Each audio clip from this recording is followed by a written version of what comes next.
camaraderie with the other men and how we kind of watch each other's back and take care of each other. We get in situations lots of times where, you know, I'm on the line truck and I can't see everything that's going on around me, and I have to have somebody else to say, hey, you know, you need to watch that boom. You need to boom down. You need to get out of the way, and then vice versa. When they're up in the bucket, they can't cover. They don't have eyes in the back of their head, and we all see things that they don't see. And you just have to watch out for each other when you're here. Well, I mean, I guess it's kind of in my blood. My dad's done it for 49 years. I've done it for over 30 something. My brother, he actually, I lost my brother to this work. He'd done it for 28 years, and he got killed doing this work. I had a brother-in-law. He's a lineman. I guess it's a family thing. I mean, my dad swears up and down that years ago, he said, I wished I'd never let you work. I used to work summers to earn money to go to college. And he said, I wished I never would have done it, because he said a lot of people get it in them and they love it.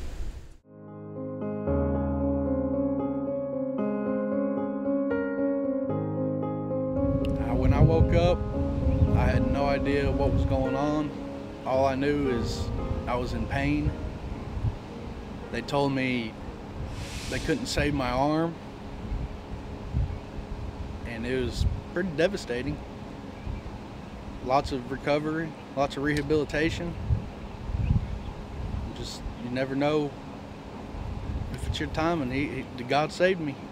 I mean, it's one of the most dangerous jobs, I think, is out there, in my personal opinion.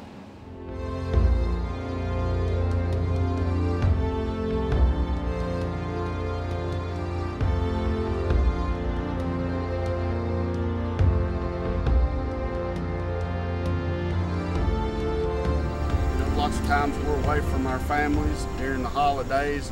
I can remember one Christmas Eve, we rebuilt Black Road, and seeing everybody's faces and the joy of having the power put back on and all the Christmas lights lighting up, probably one of the best Christmas Eves that I've had.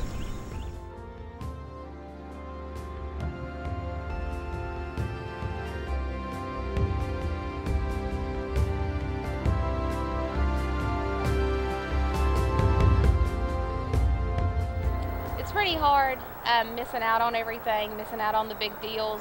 Holidays, I used to really enjoy the storms, but you look at everything totally different now. The danger in it all, and the fear of them not coming home, or coming home with injuries and stuff, or the bad news, or the close calls even that happen. My family, it took a little while in the beginning to get them used to, you know, going out when everybody else is trying to come home, you know, from work in a thunderstorm or a snowstorm or ice storm. Everybody else is trying to get home. We're heading out the door. And it used to have a lot of effect on my daughter. She was probably 4 or 5 at the time, and she had a lot of problems with me going out in the lightning and stuff at night. And to the point where she couldn't sleep, and she would just cry and scream knowing I was out there in the lightning, to the point where my wife would have to call our dispatcher and have the dispatcher call me to call her to calm her down.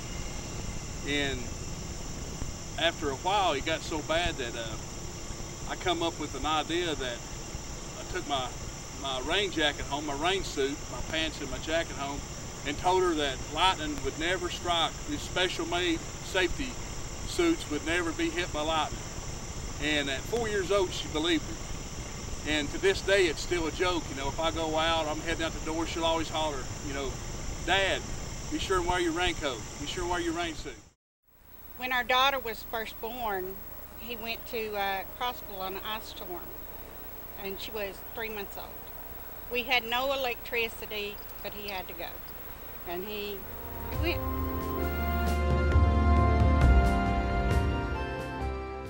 When he was on the construction crew, you know, you prayed every day God send him back home to his family. They see so much, so much.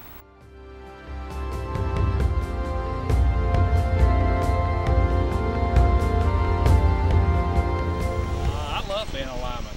I think it's there's not that many people out here that can do the work, and every day you get to handle 7,200 volts every day. We kid and joke around a lot, but we work good together, and we get the job done, and we watch each other's back when we're working. Like I said, we have fun, but we take it serious when it comes down to doing the underground and the line work. In the last 30 years, I've seen several accidents. The worst one being a fatality where we was working on a 69 line and a guy gets killed on the pole. I've had several good friends also been in accidents. One of my best friends, he got slung out of a bucket truck. We went through apprenticeship together. He got slung out of a bucket truck, hit the ground at like 60 feet in the air, killed him. Always talking about safety, and that's how he calms me down when I get worried about him going in the bucket or climbing or working on hotlines or doing stuff like that. He always calms me down with, there are safety measures in place, you know, your gloves, your climbing equipment, all the things that are in place to keep you safe. So he knows about all that stuff and is very good to kind of bring me down with all the safety stuff that is so important. It's a new challenge every day.